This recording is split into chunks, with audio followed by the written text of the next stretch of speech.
Good evening, friends. As you all know, I am Vivek Agarwal. Today we are going to start our next chapter in class 7th English. ठीक है, the name of the chapter is Sri Aurobindo's Childhood. ठीक है, इससे पहले अपन ने chapter पढ़ा था first Srinivasa Ramanujan. उसके अभी मैंने क्वेश्चन आंसर्स वगैरह और उसके बाद ग्रामर का जो पार्ट है वो भी करवा दिया. ठीक है, कोई भी अगर आपको प्रॉब्लम हो तो आप यूट्यूब पे जो मेरा वीडियो है उसमें जाके आप कमेंट कर सकते हैं. ठीक है, नेक्स्ट जो चैप्टर है अपना, all of you take out page number 10, Shri Aurobindo's childhood. इसमें ये चैप्टर को पढ़ने से पहले I will tell you these are the meanings of your chapter, so you have to, ठीक है, see the meanings are there in when we will read the chapter. एक बीच बीच में मैं आपको इन मीनिंग्स के बारे में बता दिया करूँगा. ठीक है, सो पेज नंबर 10 पे Shri Aurobindo's childhood second number का चैप्टर है. Let's start. On 6 February 1893 a young man, एक यंग मैन थे, not year 21 years of age, ज़्यादा एज नहीं थी उनकी, 21 ईयर्स ऑफ एज के आसपास के वो थे. Stood on the deck. See, deck का मतलब होता है one of the floors of ship. जो शिप होता है ना उसका ऊपर या नीचे का जो फ्लोर था वो, of a ship. Gazing, gazing का मतलब देखना, एकटक किसी चीज़ को. At the far horizon, he was watching the far horizon. Horizon मतलब होता है क्षितिज, जहाँ से the line where sky, sky और अर्थ, ठीक है, पृथ्वी और आकाश का मिलन होता है. सुबह सुबह अपन मॉर्निंग में देखते हैं ना, ठीक है, हॉरिजन जो क्षितिज होता है वो. वेर ही कुड सी, जहाँ पर वो देख सकता था. फेंटली, फेंटली का मतलब होता है लैकिंग क्लैरिटी, ज़्यादा क्लैरिटी नहीं थी. The shores of his Motherland, shores मतलब किनारे, ठीक है, वहाँ पर खड़े होकर उसने देखा कि जो उसका मदरलैंड है, जो उसकी मातृभूमि है, ठीक है, उसके किनारे जो कि वहाँ से दिख रहे थे डेक से. He was coming back to India, वो इंडिया वापस आ रहा था. आफ्टर हैविंग स्पेंड 14 ईयर्स, 14 साल इंग्लैंड के अंदर बिताने के बाद he was coming back to India. When the ship touched Apollo बंदरगाह, शिप ने अपोलो बंदरगाह जैसे ही टच किया Bombay, and he stepped on the Indian soil, ठीक है, वो भारत की धरती पर कदम रखा उसने पहला, Bombay.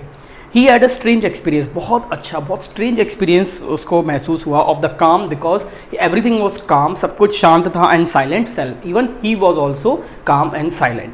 This young man was Aurobindo Ghosh. इस इंसान का, इस आदमी का नाम क्या था? Aurobindo Ghosh. Who is known for his different roles, जो लाइफ के अंदर अलग अलग रोल्स करने के लिए जाना जाता था. In the freedom movement of India, Bharat का स्वतंत्रता आंदोलन में उसका काफ़ी इंपॉर्टेंट कंट्रीब्यूशन था. Now move on to next. Lives in the hearts of millions, लाखों लोगों के दिलों में ये रहते थे. ऑफ पीपल इवन टुडे, आज भी most of the people, even every one who is living in this country know about Shri Aurobindo's, ठीक है, Shri Aurobindo Ghosh and his childhood.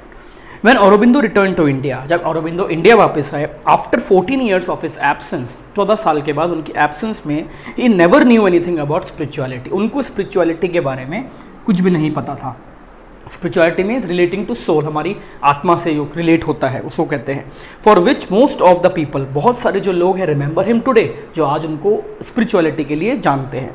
No one visualise, किसी ने इमेजिन नहीं किया एट दैट टाइम, उस समय, दैट दिस यंग मैन, ये young man would even be known in the spiritual world, कि ये स्पिरिचुअल वर्ल्ड के अंदर आएगा, आध्यात्मिक दुनिया में कदम रखेगा. एज अ योगी, एक योगी के रूप में. एंड एज अ मसीहा, और मसीहा जो कि पूरे वर्ल्ड को सेव करता है, बचाता है, उसको कहते हैं ऑफ द ह्यूमन काइंड, ठीक है, मानवता के लिए.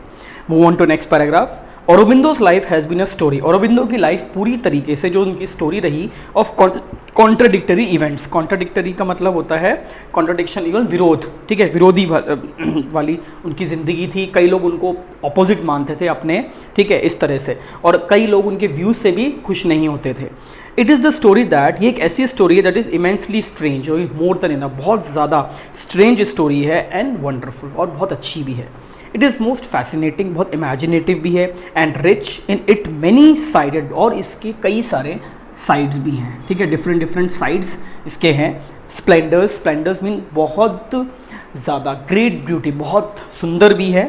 Shri Aurobindo is pre eminent. Shri Aurobindo जो है वॉज आउटस्टैंडिंग, ठीक है, outstanding man in more than one way. And his shades were having so many, बहुत सारे शेड्स थे, बहुत सारी साइड्स थी उनकी. जैसे he was a poet, philosopher, interpreter थे. इंटरप्रेटर मतलब जो एक लैंग्वेज को दूसरी लैंग्वेज में ट्रांसलेट कर सके. Of Indian culture and spirituality, patriot थे, ठीक है, एंड रिवॉल्यूशनरीज भी थे. रिवॉल्यूशनरी का मतलब पर्सन एंगेज, मूवमेंट, क्रांतिकारी, ठीक है.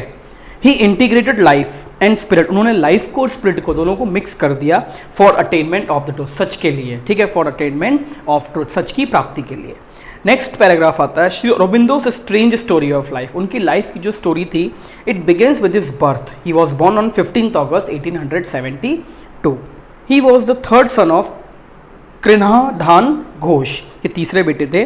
पॉपुलरली नोन है, जिनको अपन बोलते हैं doctor K D Ghosh, who was then posted, जो कि सिविल सर्जन के रूप में पोस्ट हुए एट खुलना, एक जगह है नाउ बांग्लादेश, जो अब बांग्लादेश कही जाती है। Shri Aurobindo was born at Calcutta. Shri Aurobindo Calcutta में पैदा हुए in the house of his father's friend, अपने फादर के फ्रेंड के घर में।